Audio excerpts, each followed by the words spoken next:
That's all three of us then. Anyone else get a call? Did you get a call to advise it? There's three of us.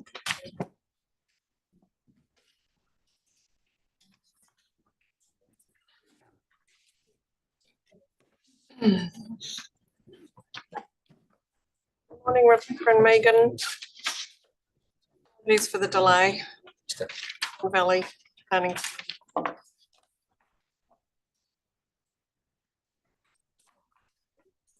Good morning, everybody. Welcome to the Statutory Planning Committee meeting of Wednesday, the 13th of August 2025. I do appreciate your patience as we have had a Swan Valley Statutory Planning Committee meeting, which has run a little bit over time.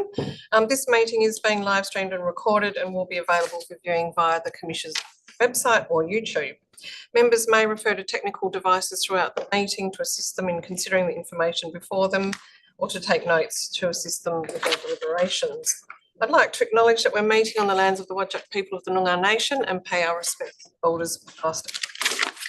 Apologies and leave of absence today. Today, attending in person, we have myself, we have Commissioner Heron, Deputy Chair, Commissioner Brooks, Member Harmon and Commissioner Lakey. Welcome all. And online, we have Commissioner Dare and Member Moore. Welcome. And apologies, or on leave of absence, we have Member Franklin and Member Knight away today. So moving to disclosures of interest. In relation to item 3.1, the standard structure plan for precincts in E1 and E2 in Mundagong, Commissioner Brooks has declared a perceived impartiality interest in that Commissioner Brooks advised that Urbaqua has undertaken water management planning and drainage modelling for the Shire in relation to these precincts at the broader district water management planning level, so not particular to these precincts, but at the district level, Commissioner Brooks, yes. On that basis, and given that relationship has been with the local government, I'm happy to accept this as an impartiality interest. Is there any comments from any members? Happy to support that. So yes, you can remain in the meeting item. In relation to the same item, Commissioner Lakey has declared an indirect pecuniary interest in that Parcel Properties, one of the proponents, and he mentors a number of staff. So Commissioner Lakey, you've declared an indirect pecuniary interest. I understand you'll be stepping out on that one. Yeah, thank you. In relation to the subdivision of at lot 107 Lillian Avenue, Commissioner Lakey has declared an actual impartiality interest in that Commissioner Lakey has a personal friendship with the proponents. Commissioner Lakey, I understand you're also happy to step out on that item. Thank you very much. And in relation to item 3.3, subdivision of various lots in Baldarvis Road, Commissioner Brooks has declared an indirect pecuniary interest in that Urbaqua prepared the water management plan subdivision under contract to Parcel Property.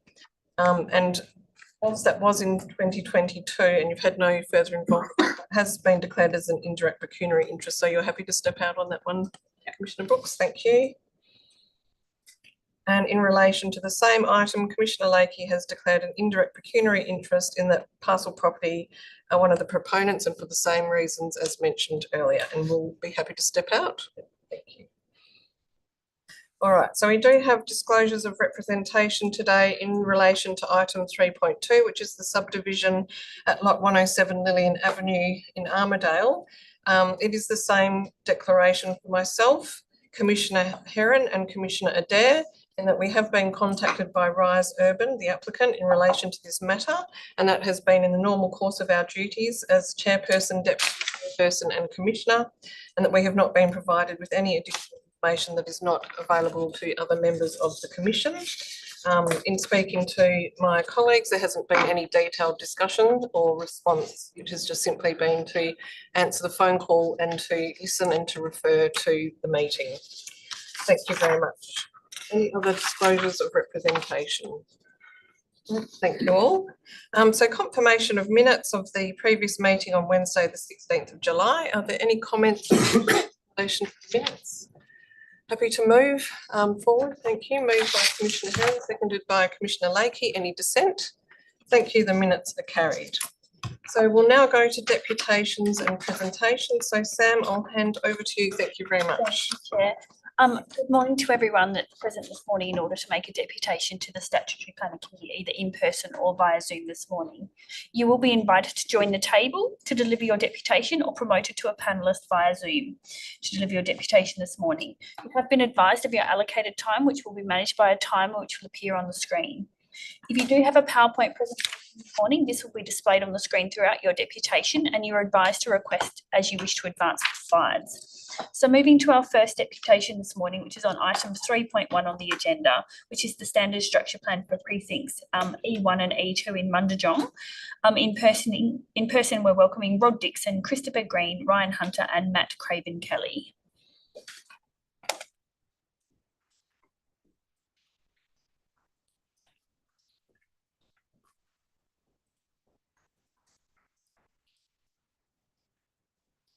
Morning all. Fantastic. Commissioners, thank you very much for your time today. I'll dive right in. So on behalf of Parcel Property, we're here to effectively offer our support for the officer's recommendation that's been presented today, including all of the schedule of conditions that have been presented. To talk about Mundijong and effectively the importance of this approval today for the delivery of affordable land supply, Parcel has really been sort of driving some significant development of this affordable and identified urban precinct for Perth. And it's driving it at the same time that there's been significant state government investment in the area. Tonkin Highway extension is underway. There's significant power and sewer infrastructure that is now under delivery and funded by Parcel Property. And we're also delivering a range of defence housing product, which is of critical importance to the region at the moment. We've launched what is Mundy Estate late last year, and in less than a year, we've already sold 150 lots. They're affordable lots. House and land is starting from $520,000. It's about $60,000 cheaper than the neighbouring Byford estates. So it's got a very important role to play in housing delivery for WA at the moment. And again, 20% of these lots are for defence housing. With the amount of investment going on in the region, it's presented a few challenges in aligning approvals, such as the need for main roads to have adjusted some of the land take that's been required, and that's driven some of the scheduled changes you're seeing today. Effectively, the approval of the LSP with modifications as recommended is going to enable us to be able to keep delivering land supply in this corridor so that we can keep going as everything we've delivered to date is under previous approvals. So I'll hand over to Rod now, who's going to talk through the key messages. Right, thanks very much. Next slide, please. So as Ryan's indicated, we're obviously supportive of what is a pretty comprehensive report and recommendations, including all the modifications as proposed. Key messages, I won't go through all of them. Ryan's touched on some. Look, the structure plan is consistent with the Mundijong district structure plan. It's also probably important to relay to you that this is the consolidation of two existing approved local structure plans. So we're actually getting a much better planning outcome here rather than two disparate plans, one coordinated master plan community. Next slide, please.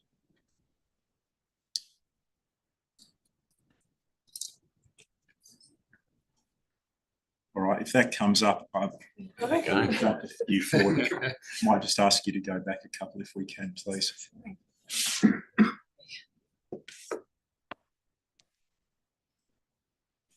If we can just, sorry, I have paused your timer, so we'll just resolve the technical issues. Perhaps if we can just stop the share and reshare.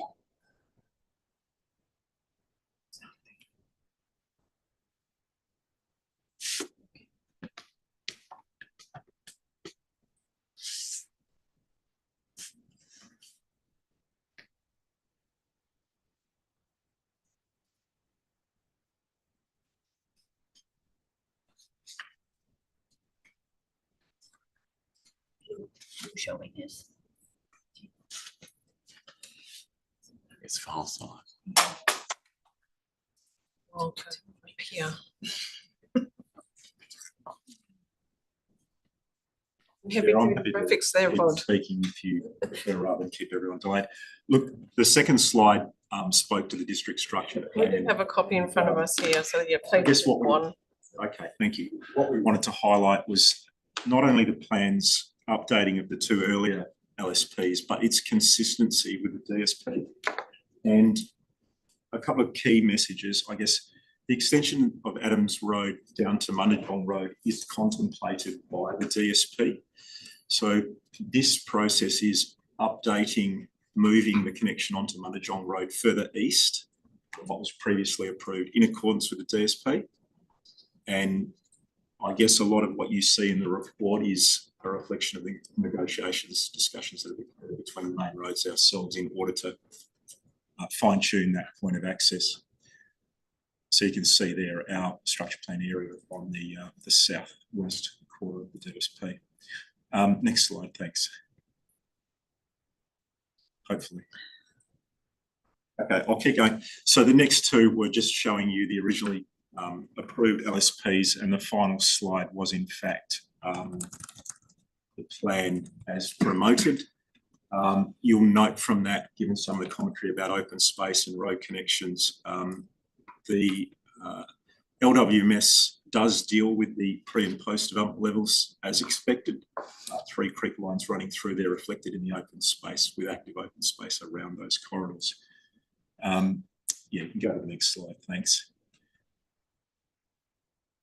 So coordinated planning outcome, much better, reflective of the DSP. And look, as Ryan said, really delivering some important affordable housing at a time when we do have a supply crisis.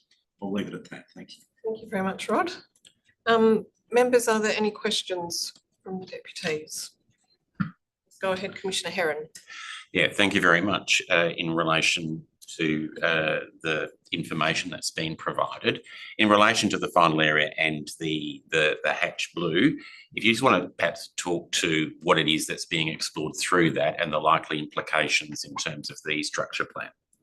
Certainly, thanks. I guess in simplest terms, one of the observations I can make is that the planning control area for Munajong Road and the extension into Munajong Road contemplates about a 1.75 hectare land take from the project. That's actually expanded to be about a 4.5 hectare land take. So the fine-tuning of Main Road's design work and the intersection with Adams Road has led to, I guess you might say, domino effect, where we need to consider the traffic modelling immediately north of that intersection. Department staffing working with us and Main Roads have identified that southern end as the area where some of the subsequent traffic modelling would be needed to understand intersection load. That's why it's patched out. Thank you very much. Succinct enough. Through the chair, and so I just wanted to be then clear that this is about accommodating the potential tweaking. However, there is sufficient confidence that it would be fully contained within that area, and therefore that could be accommodated in the detail that would then be derived from subdivision. In a nutshell, the land take can be accommodated, that's no issue. The intersection modelling, the traffic modelling that's needed might require some minor fine tuning, and it's really the exercise in allowing for that and the fine tuning to then reflect in that update. Thank you. Thank you. Members, any other questions? Rod, just interested that obviously you've been working really closely with the department, and there's quite a number of modifications, I think 52. Yes. So I'm just interested in the fact that, you know, obviously you're supporting that, but in terms of actually putting those in place and doing the modification work, what's the time frame that you think you'll need to do that work, and that there are quite a number? I'm actually really glad you've asked that question, because the report always tends to focus on the advertised plan and response to submissions, quite rightly. I would say we've already got an approved LWMS now, so a lot of the work has already been done. And as Ryan's alluded to, we have other applications in the system as well. So the project is advancing forward at a rate of knots. So we're pretty comfortable with what. That's good to hear, thank you. Any other questions? Okay, thank you very much for your deputation. Thank you very much. The next deputation this morning is on items 3 to 2 on the agenda. Division of 12 lots at lot 107 Avenue, Armidale. And we're welcoming Cameron Leckie via to deliver information.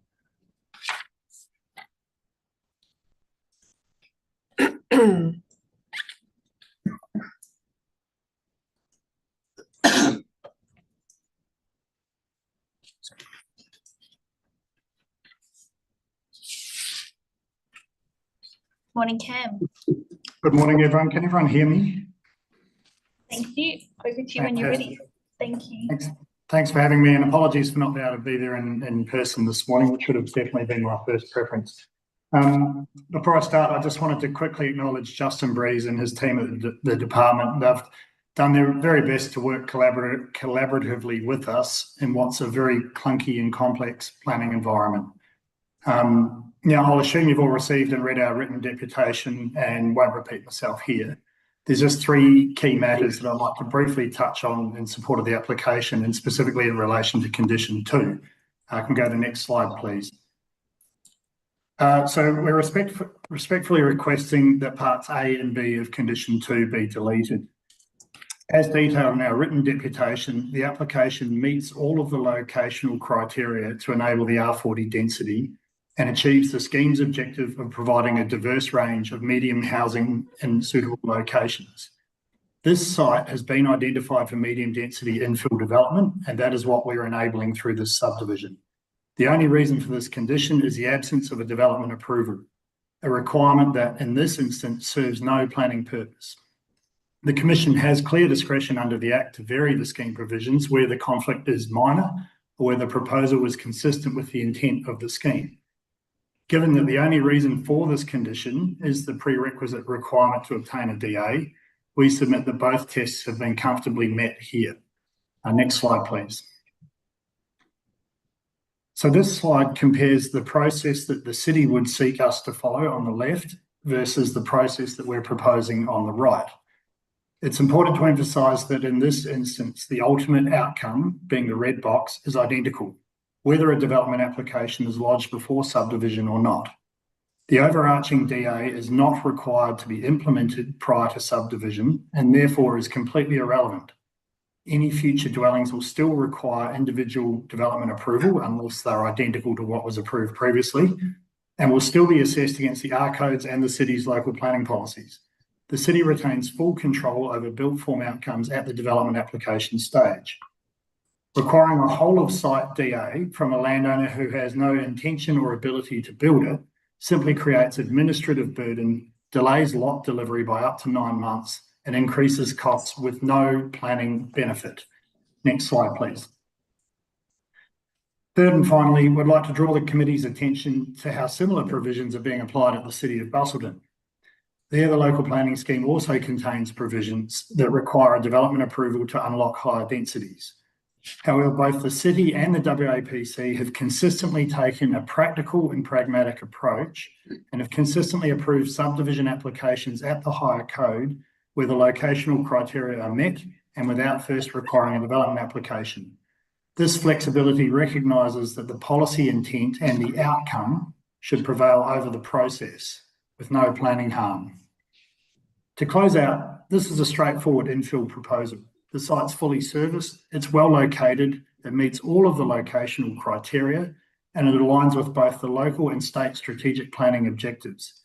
The imposition of condition 2 results in the unnecessary loss of 2 dwellings with no corresponding benefit. Much has been made of the precedent that this approval might establish. We see it differently. If this decision allows similar R40 scale applications that meet all of the locational criteria and the scheme's objectives to be approved without first having to go through a meaningless DA process, then surely this is a positive outcome and delivers on the objectives of the split coding. We therefore respectfully request that you exercise discretion and approve the application without parts A and B of condition 2. Thank you. Thank you very much. It's Emma Cole, Chair, speaking. I will now open up to members to see if there are any questions of you on your deputation. Commissioner Heron. Thank you. And Cam, let's try that again. The linkage between a development application and the subdivision is, I know, has been used particularly where a local government needs to be shown that there is capability for that lot to be developed in a reasonable way. Can you perhaps talk to the fact that, do you believe that the lot configuration that is currently shown is able to be suitably developed for individual dwellings, which would not require that demonstration. Absolutely, yeah. I think the starting point, Mr. Heron, is that 4 out of the 10 lots are actually larger than the R25 minimum anyway. And then a further 3 of those 10 lots are within the 5% discretionary variation for an R25 lot. So really what we're talking about is only 3 lots of the 10 that require that R40 coding. And one of those is only about 5 square metres short of the 5%. So these are not tiny lots. These are normal sort of R30 to R40 size lots. There's dozens of project homes on the market that comfortably fit on lots of this size. We've seen them, and all of the greenfields projects that I've worked on over the years all have similar size lots that are capable of being developed without any major discretion or variation being required. Further to that, we've allowed for visitor parking on site and for vehicles to pass one another on the common property leg, which is another key requirement of the R codes and something that would normally be resolved as part of a DA. So we've done our best to head those issues off through the subdivision process so that they don't come up through or don't become issues down the track. Thank you. Commissioner Adair. Thank you, Chair. I've got a couple of questions. Cam, this seems like a bit of a missed opportunity. What the opportunity is there to go to R60. Why did you choose R40? And the second question is about the balance lot. It's a kind of awkward shape, and I'm wondering what the intention is for that lot and why it wasn't included in this application. Okay, I'll deal with those questions in reverse, if okay with you, Commissioner. The balance lot has a separate survey strata approval over it that was granted by the WAPC maybe 2 months ago and is at the R25 density, so it didn't trigger the DA requirement and the like. So that's all approved. And there's a third approval that separates that balance lot from the lot that we're applying for on this application.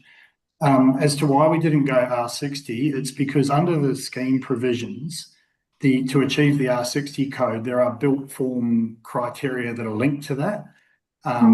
As I mentioned in our written submission, our clients aren't builders and don't want to be building homes. So they shied away from that R60 density because there's much more clearer nexus there between the built form and the ultimate density, whereas at R40, it's purely locational based. There is no link between the built form and the locational criteria that are in the scheme. So they opted to go with the lower density. Further to that, they felt that there's a strong market based on the advice they've had from agents in the area that lots in the order of that 250 square metres to 300 square metres are highly sought after in that area. So that's why they've chosen this path. Okay, thank you.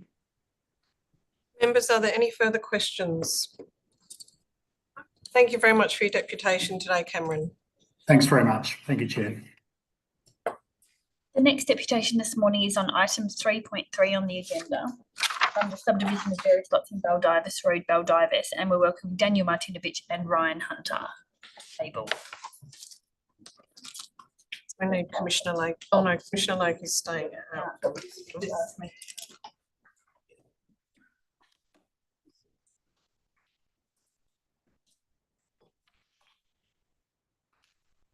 Morning, welcome back.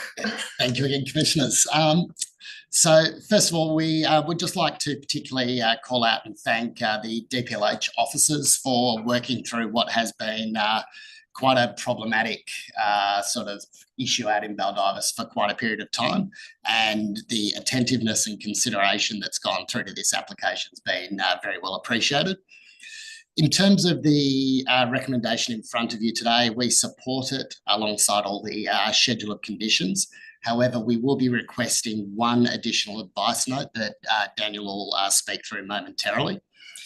In relation to our Baldivis project, we're in the final stages of a 1,000 lot development.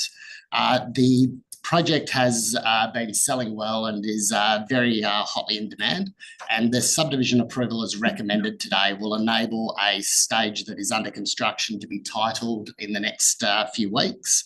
but also enable these final stages to be progressed and titled over the next 12 months with clarity and without delay. As discussed within the officer's report, getting a crossing across the APA gas pipeline easement is quite challenging and comes with some lengthy and costly issues to resolve. And so the need nexus on this has been, in our view, appropriately considered. So we're keen to avoid those delays and would request the approval to be provided to facilitate that. So I'll hand over to Dan. Thanks, Ryan. Next slide, please. And just to reiterate Ryan's opening remarks, we fully support the officer recommendation and thank DPIH staff for their efforts to date. We're comfortable that the agenda report addresses the relevant matters for our subdivision reapproval and demonstrates that there's no need and nexus between this subdivision and a crossing of the gas pipeline at 68 Road. We also note the pipeline operator concurs that the proposed subdivision road network and avoidance of an unnecessary pipeline crossing is a preferred outcome. We do request one additional advice note on the approval to clarify the intent of condition 36, which requires preparation of a pipeline risk management plan. Next slide, please. We accept that a management plan is necessary to address the areas of public open space where they intersect the gas pipeline, and this would be consistent with the previous approval. The reason for our request relates to a comment in the agenda report whereby the pipeline operator expects the management plan to address rectification works within 68 Road, specifically what they refer to as unapproved upgrade works. We note that this is suggested to discourage the unconstructed pipeline section of 68 Road from being informally used for vehicle access. It's our view and that of our clients that rectification work is not the responsibility of Parcel, given that the track was built before Parcel commenced subdivisional works in 2021, as can be seen on the historic image on the left from 2009. We are comfortable and happy to implement alternative measures to discourage informal access over the pipeline post-development, but we don't agree that our subdivision triggers the need to rectify what has been referred to as unapproved upgrade works. Next slide, please. We therefore request that the advice note on screen be included on the approval to clarify the expectations for the pipeline risk management plan. It's a simple modification, but will provide certainty at the subdivision clearance stage moving forward. Thank you again for the opportunity to address the committee this morning, and we'll be pleased to answer any questions that you may have. Thank you very much for that, Ryan and Daniel. I'll now open to members if there are any questions. Commissioner Herron. Thank you. And I suppose it is pertinent to that last item in terms of the advice note. So can you clarify who constructed that said piece of road? Yeah, I'll answer that. We're not sure exactly who it was, but looking at aerial photography, it aligns with the construction of the Freeway South at the time. So it looks like it was a haulage route or access track for the Freeway South construction. Thank you. Thank you, members. Anything further from the deputies? Thank you very much for your deputation today. We are just now inviting Commissioner Brooks and Commissioner Lakey back into the room, and I will just note that the deputation at item 2.4, which was going to be the MRS amendment for lots 1 and 2 Helena Valley Road, Helena Valley on item 3.4 on the agenda has been withdrawn. So we are now moving to the next deputation on the agenda. The deputation on item 4.1 on the agenda, the Town of Mosman Park Local Planning Bill number 3, Amendment number 9, and we're welcoming Michael Misenko.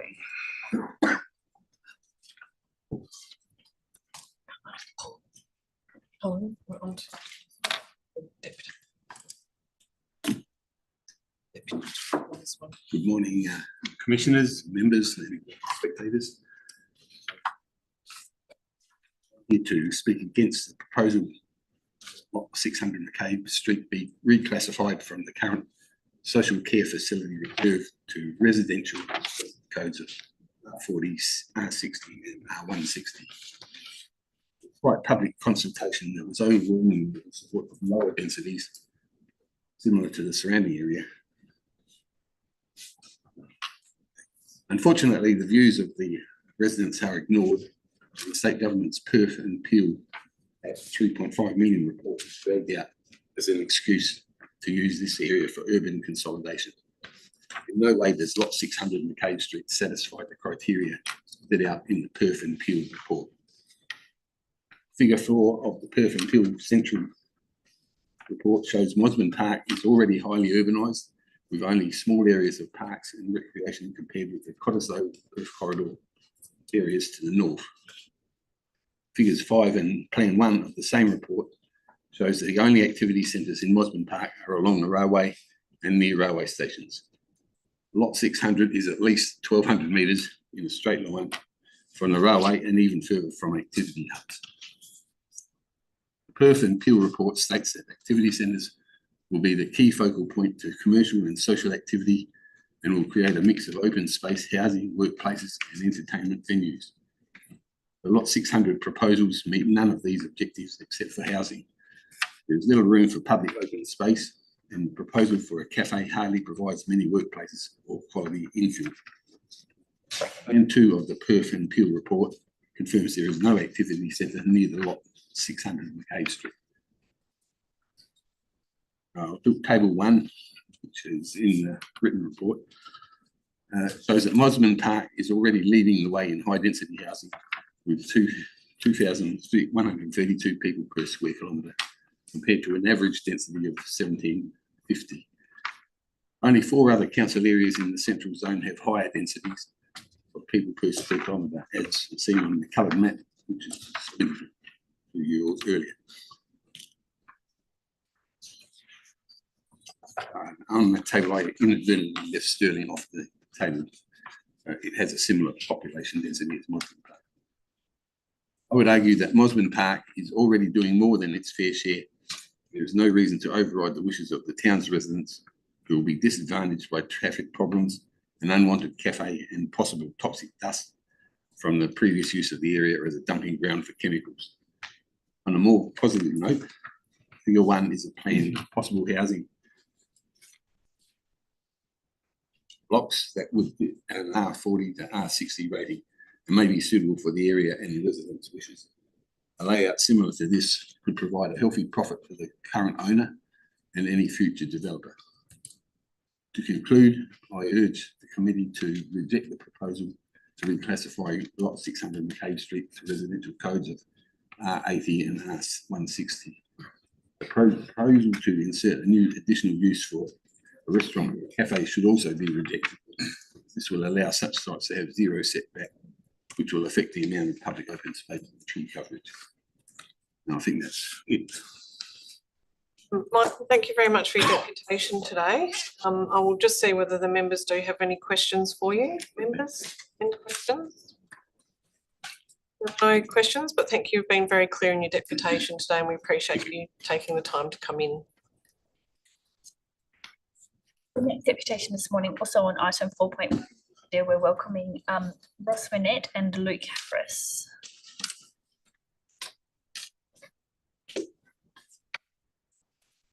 It's Ross Winnett and Ross Winnett.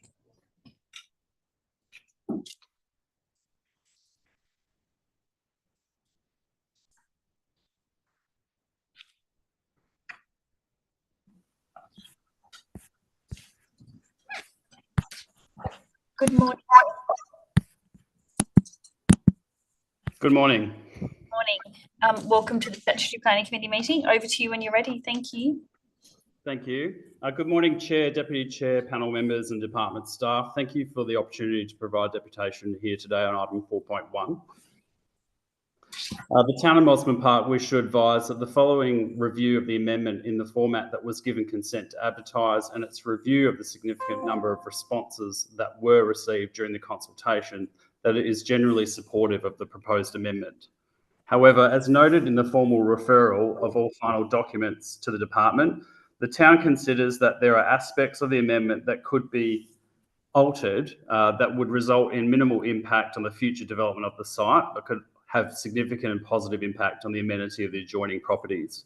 Relating to density transition, over the course of consultation, the town received several concerned and justifiable responses relating to the interface of the proposed R160 lot and the existing R25 density residential development to the south.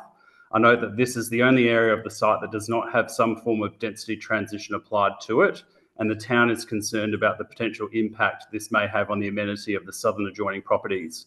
To address this matter of concern, the town has recommended two possible options for consideration that would seek to provide certainty in relation to aspects of the anticipated future built form in the area, whilst also maintaining the existing amenity.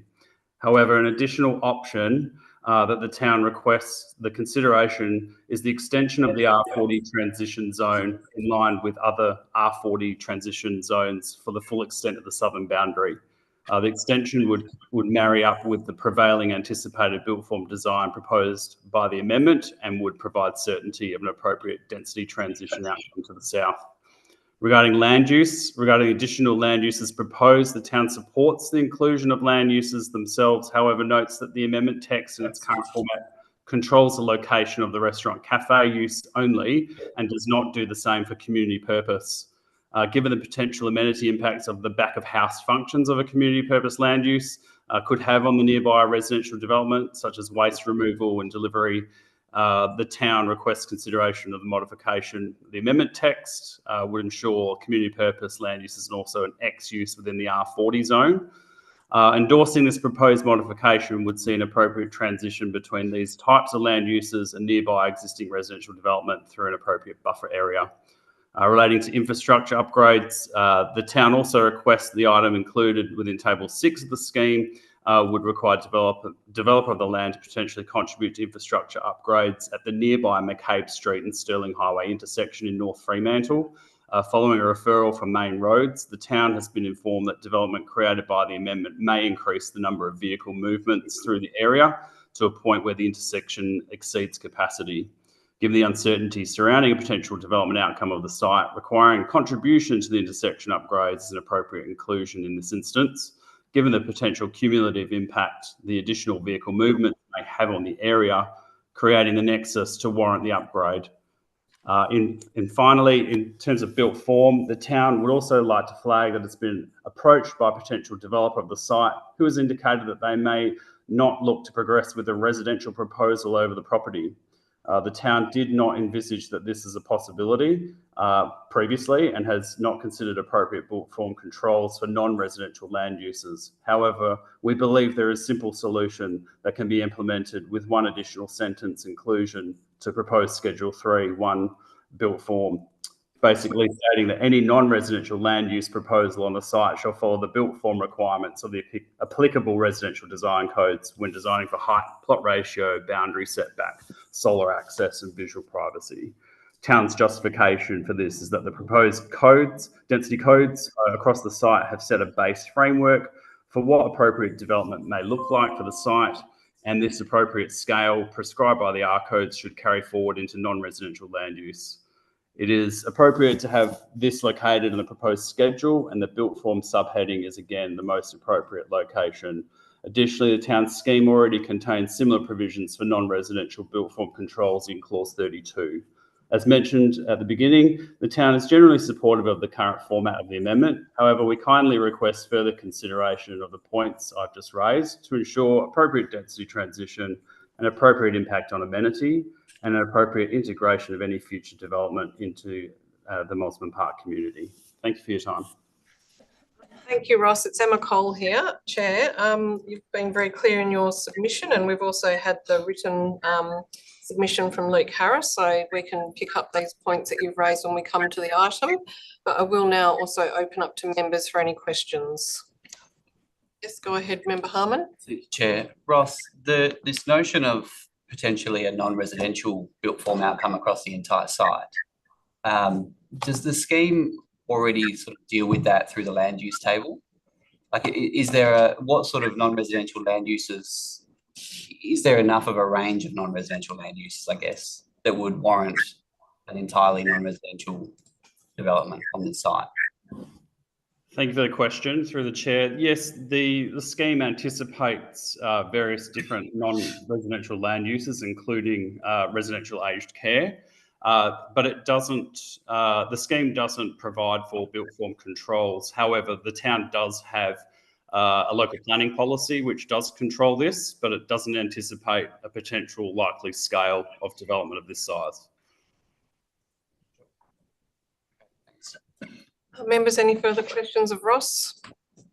Thank you, Ross, for your deputation today. Much appreciated. Thank you.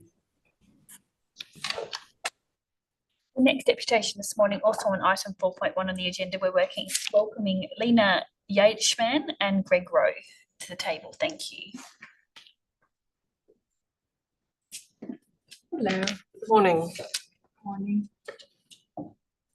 I also have a presentation. Fingers crossed it goes for me.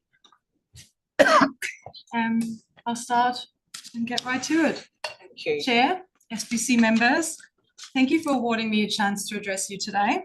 I am aware that you have read our written submission in advance of today, so I would just like to take this opportunity and focus on the key points. Please click.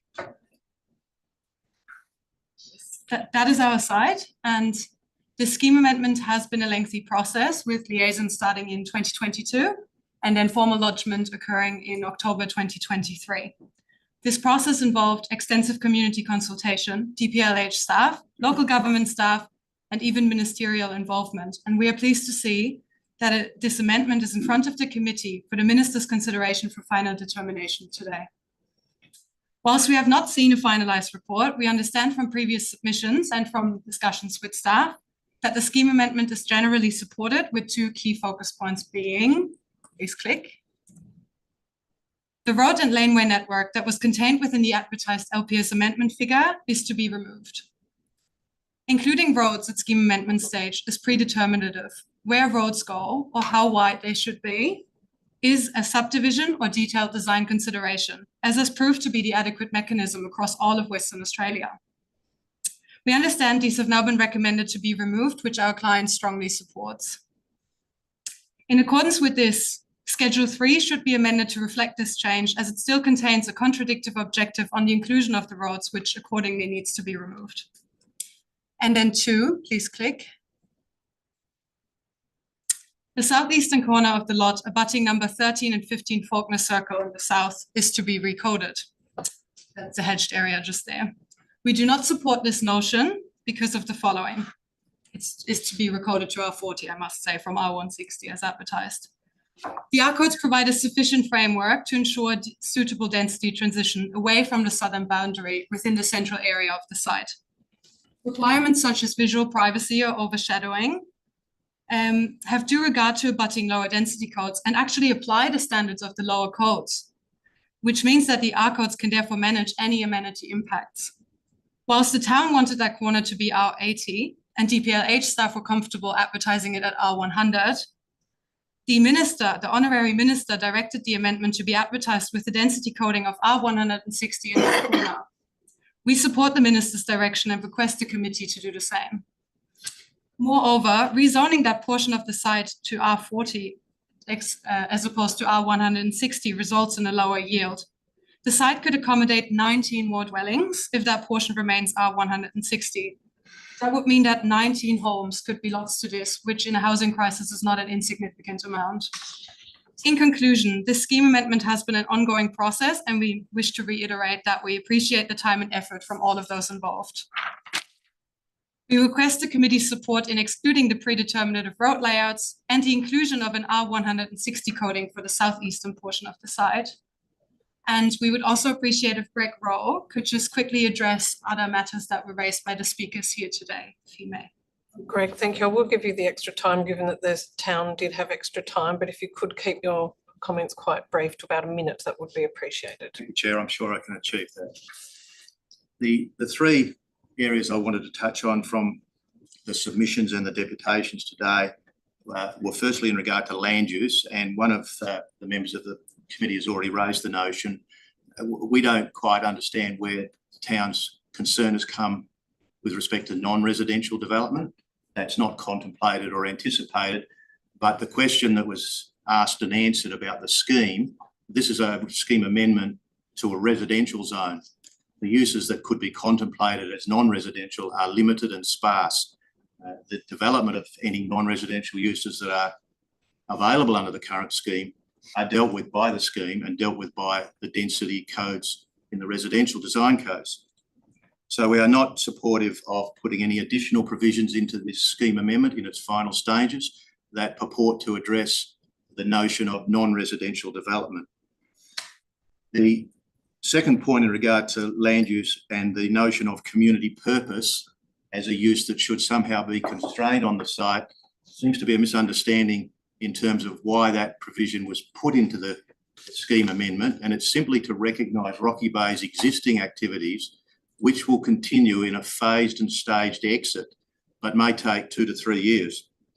The notion was that Rocky Bay did not want to be either a non-conforming use or a not permitted use whilst that transition occurred, hence the inclusion of community purpose as a permissible use. It is not particularly fundamental to the rezoning, it is simply a precautionary measure, and we ask that it be retained the way it's contemplated. The restaurant cafe component is somewhat, again, less than imperative. It was included in the scheme amendment at the request of the town, and it was included as a result of public advertising supporting of it. This is a scheme amendment, panel members, as you're aware. There is no development proposal for it. It's simply a matter that can be contemplated in any redevelopment. Although it wasn't touched on in the presentations today, in the submissions there's a query regarding contamination.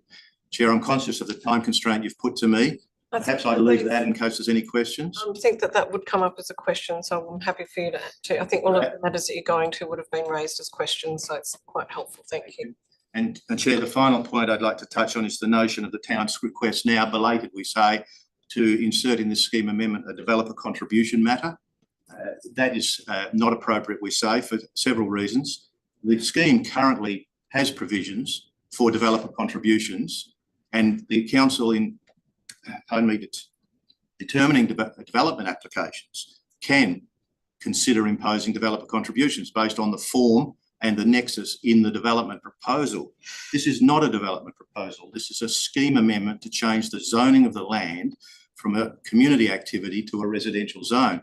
There is no development proposal on foot that would even contemplate whether developer contribution was required, and if so, to what extent. The notion of attempting to impose a developer contribution through a scheme provision, firstly, we say is inappropriate. Secondly, it's spurious in terms of what the connection is. And thirdly, whether there is any effect on the McCabe Street intersection seems to be unresolved at best. Thanks, Greg. I think we're happy to leave it there and take the point on that one. Members, I'll open it to questions now. Are there any questions for the deputies?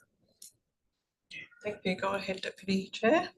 Thank you. And Greg, I was going to speak to the item around the contamination, which are you able to clarify the, well, I suppose the situation in relation to that and any intended management of that? Thank you, Chair, through yourself. Thank you for the question. The site historically was a quarry. It was filled apparently with material that may not have been suitable at the time. And this is in the 50s, 60s and 70s, 1950s, 60s and 70s. The material has for the most part been remediated and removed. There is, however, confirmed sporadic ACM in the site from demolition of older buildings. In March 2024, RPS environmental consultants carried out a rigorous undertaking as a result of the current landowner's self-referral of the site to the EPA in 2022. The conclusion of that study and the report was that the only issue to be addressed is residual ACM, and the recommendation which we have endorsed, and in terms of the referral of the scheme amendment to the EPA, we did not resist, was that there needs to be a management plan to deal with the ACM in any redevelopment of the site, and we're quite content with that. Thank you very much. Members, are there any further questions? I'm not surprised because I think you've answered them all, so thank you very much for your deputation today. Thank you. Thanks, everyone.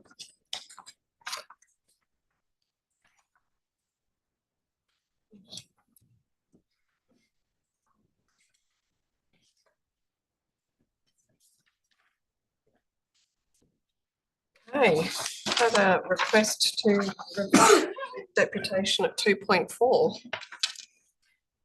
Thanks, Sam. So we will now be inviting a deputation on item 3.4 under the agenda, which is the MRS at lots 1 and 2 Valley Road, Helena Valley, and we're welcoming Michael Stocko via Zoom. So we'll just promote Michael.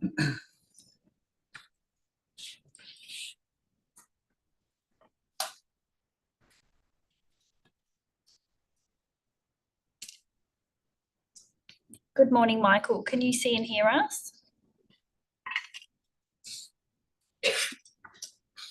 Michael, if you can hear us, you will need to unmute your microphone so that you can participate in the meeting this morning.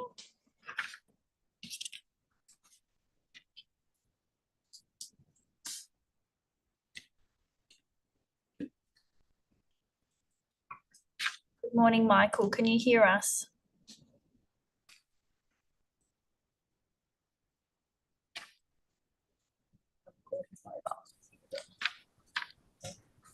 Good morning, Michael. Can you hear us? Hi there. Sorry, I've had IT issues. Apologies for that. No worries. Over to you to deliver your deputation. Thank you. Thank you. I'll try to keep it short, and thank you for allowing me to speak after our item had passed. Yes, so I'm from developed on behalf of item 2.4 for the MRS amendment. We're generally in support of the Commission's position and the recommendation to initiate the amendment. The Commission's been really good to deal with throughout this application, and so has the Shire of Mundaring, so thank you for that. I suppose following the initiation for the rural to residential, we've started some preliminary discussions with the stat planning team for a local structure plan or a subdivision guidance plan, which we would appreciate some, I guess, further guidance on. But apart from that, we're generally in support and happy to take any questions moving forward.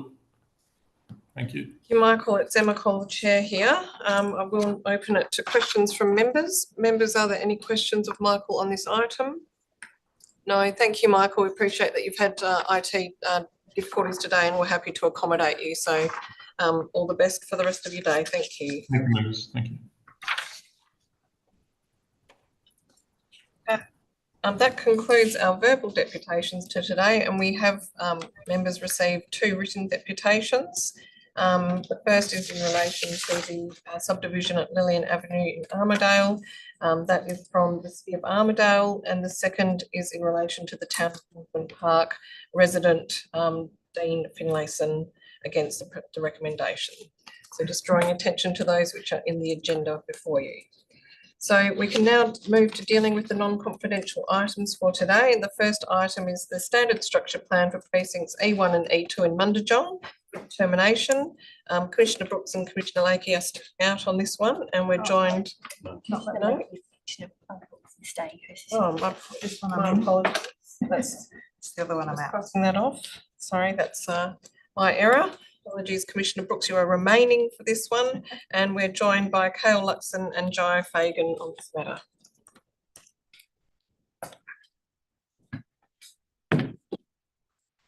Yeah. Very much for joining us. Now, we've had a deputation this morning on this item.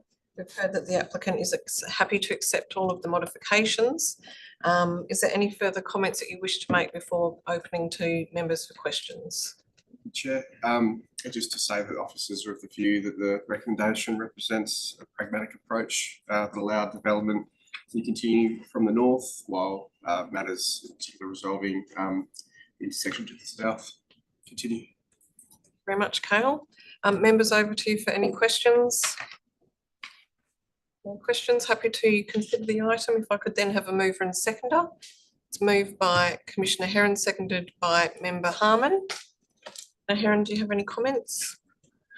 Just to say that as represented in the report, there's quite clearly been a lot of negotiation and liaison, which is appreciated. Clearly, there are areas of complexity, and it is appreciated that getting a pragmatic outcome was clearly the objective here and has been achieved. Given and although every representation at the moment is talking about obviously delivering housing. It is obviously delivering housing in appropriate ways and through appropriate process, and I'm comfortable that this achieves that. Thank you very much. Member Harman, anything you wish to add? Members, any further comments? I'll probably just comment to say that, you know, at 52 modifications, it's quite a large number, but it sounds like it's been a very productive process with the department, and it's good to hear that the applicant is accepting of those modifications. I think it results in a better outcome all round, and also pleasing to hear that you have been able to move forward with additional planning stages, and that that you've been able to work on these modifications ahead of time. So pleasing to see that that's not going to take too much time to be modified and get back to the Commission for final approval. So happy to endorse the recommendation. Members, is there any dissent? Thank you very much. That is carried. Okay, we just need to wait.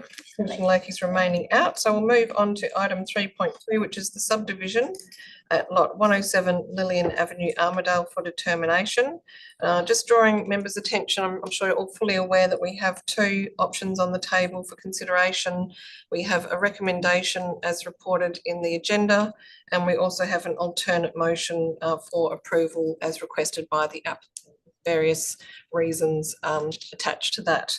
So, Cale, is there anything that you wish to add to the discussion before moving to questions?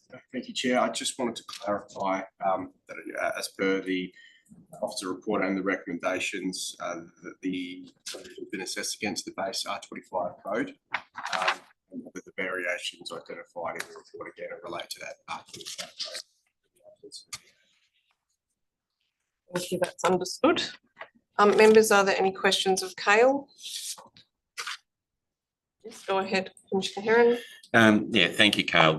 Through the chair, can I just, I suppose, further to what I had put to the applicant in relation to the proposed lot sizes. Other than the specified process in the scheme, which talks about the DA prior to subdivision for higher densities, do you have the view that there would be any need for development applications to demonstrate capability of the development of the lots as per the lodged subdivision as opposed to the amended? Thank you. Through the chair. I'm of the view that the lots are regular in shape and of a size that should be capable of standard development. The unusual for us to require demonstration of lots of those dimensions, and then on a flat ground would require demonstrate that they can be developed. Thank you. Members, any further questions of Cale? Okay, members, we do have, as I said, we have the recommendation of the officers and we have an alternate motion.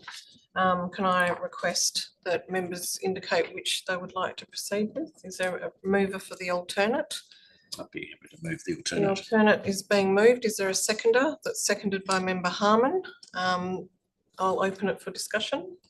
Thank you. Through the chair, I gave this significant consideration, and I am very mindful of being respectful of process.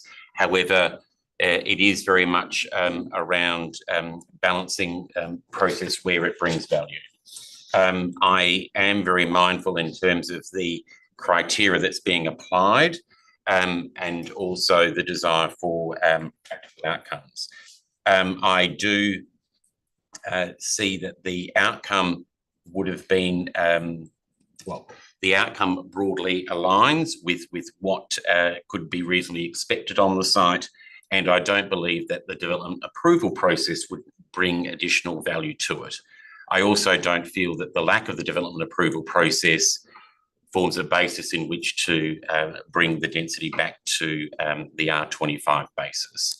It is on that, having given consideration to those various components, and I would say in terms of the reasoning for supporting the alternate is very much in terms of the locational requirements. If it were opposite a railway station or the like, I would be much more mindful in terms of achieving the high density. I do feel that what is proposed is a practical outcome for the site. Thank you very much, Member Harman. Sorry, over to Member Harman. Yeah, look, I just reiterate Deputy Chair comments. I mean, it's location-wise, it's not dissimilar to other subdivisions that have occurred. I think this is a more efficient way to get to the same outcome. Thank you. Members, any further comments? Look, I will just note that you can see the alternate recommendation on the screen now that the members are deliberating upon.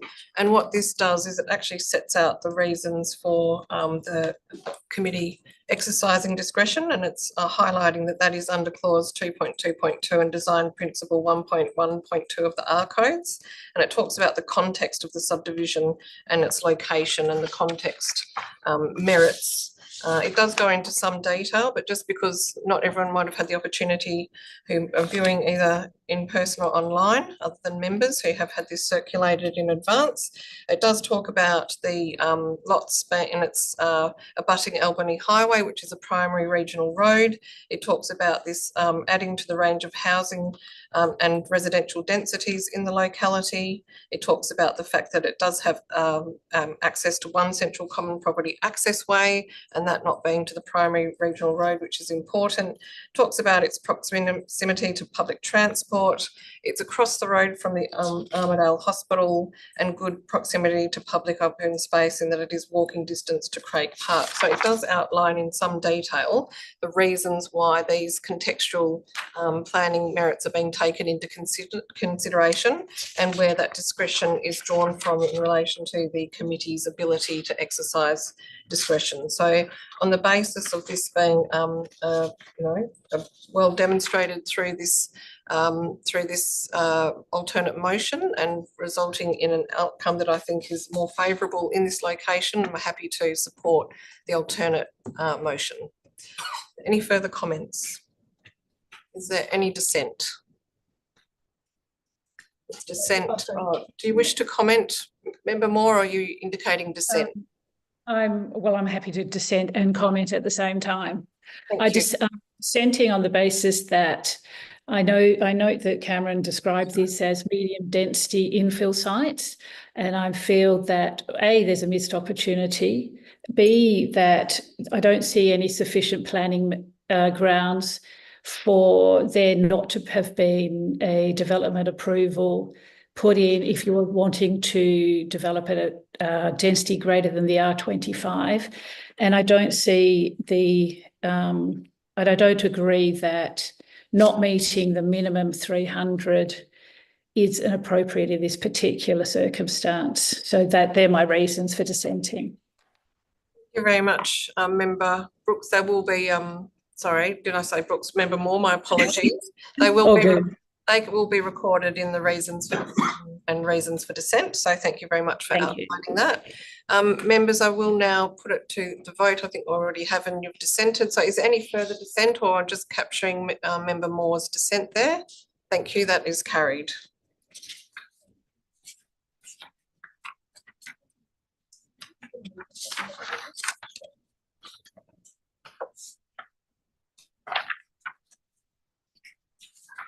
So we're moving on to item 3.3, and we're losing Commissioner Brooks again, I believe, on this item.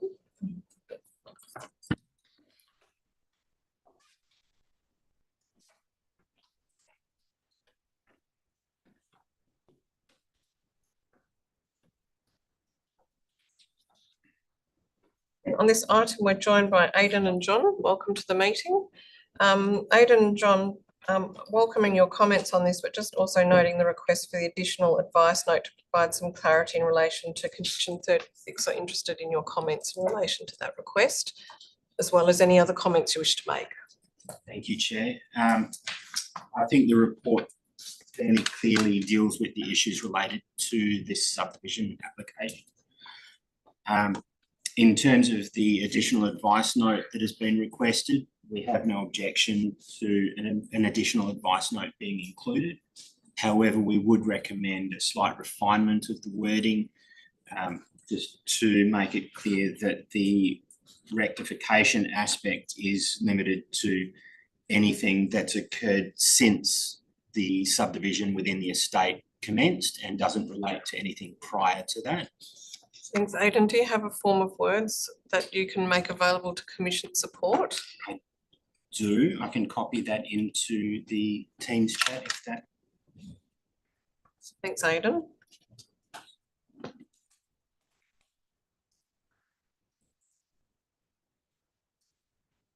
Is there any other comments that you wish to make before I open to questions? Thank you very much. Members, do you have any questions? No questions. All right, then we'll move to considering the item. So we're dealing with the subdivision of 70 lots, various lots on Baldivis Road in Baldivis for determination. Could I please have a mover? Thank you very much, Deputy Chair, and a seconder. Thank you, Member Harmon. Any commentary from Deputy Chair? Oh, just to thank the officers for a very clear report. It is understood in terms of what the drivers are, and the I was trying to think of the appropriate way of putting it. The difficulty of getting a crossing with the gas pipeline versus its benefit is a key consideration here, and I think the practical outcome has been put forward, and I support the outcome. Thank you. Member Harmon, any comment? Nothing further in that regard other than to foreshadow the amendment to the additional advice note, subject to seeing. Yes. Sam, would you have the wording? Thank you. So the first one that you see on the screen is the one by the applicant, and the second one is the one proposed by the department. So it's a choice of either. Yes. Yes. I would, I would propose we add the advice note as per the officer's recommendation. Member Harmon, you happy with that? So you're happy to propose that as the amendment? Yep. And seconded by Commissioner Heron. Okay, is there any dissent to the amendment? The amendment is carried. Thank you very much. We're back to the substantive as amended. Is there any further comments in relation to the application before us? No. Just to add that the report has been incredibly comprehensive in the way that you've tackled this issue of the gas pipelines. I just wanted to acknowledge the work and consideration that's been captured there, and much appreciated. Is there any dissent? No, that is carried. Thank you very much.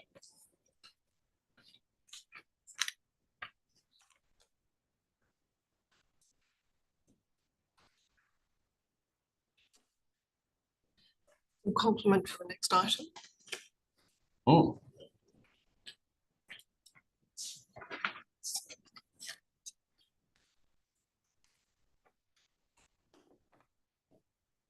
Okay.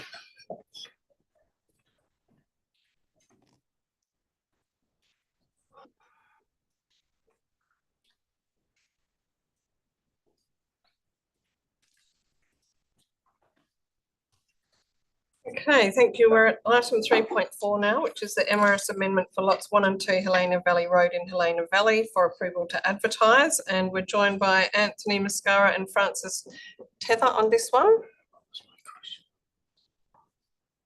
Thank you for joining us. We did have a brief deputation on this item. Comments before we open for questions? Thank you, Chair. No, nothing further than what's in the report. Thank you very much. Members, are there any questions? Yes, go ahead, Deputy Chair. Thank you. I'm just wanting to be clear, the subdivision concept that is included is clearly a separate process. However, is there feedback that's going to be provided through the amendment process, or will that be fully weighted on following the amendment? So through the Chair, the subdivision concept plan's been pre-referred out with the amendment request to the relevant agencies. So that feedback that's been received from the agencies and the Shire as well, that's all been provided to components that have that information. So they'll need to look at that as part of the future planning process. Thank you. If there's any further questions? Okay, happy to move to consider the item. If I could have a mover and seconder, please. We're relying on our Deputy Chair. No, thank you very much, Commissioner Adair. I'll go with that, and thank you. Seconded by Commissioner Brooks. Member Adair, do you wish to add any comment? No, I think all the information's there. We've been provided with a thorough report that provides us with enough information to make a considered decision. Thank you. Thank you very much. Nothing Yep, further? similarly. Similar? Okay, happy to deal with the item. Any dissent? Thank you, that is carried. Thank you all. That concludes our non-confidential items for today. So we will have to consider our confidential items and close the meeting to members of the public. So I will need a mover and seconder to close the meeting. Moved by Commissioner Lake, seconded by Member Harmon. Any dissent? Thank you very much.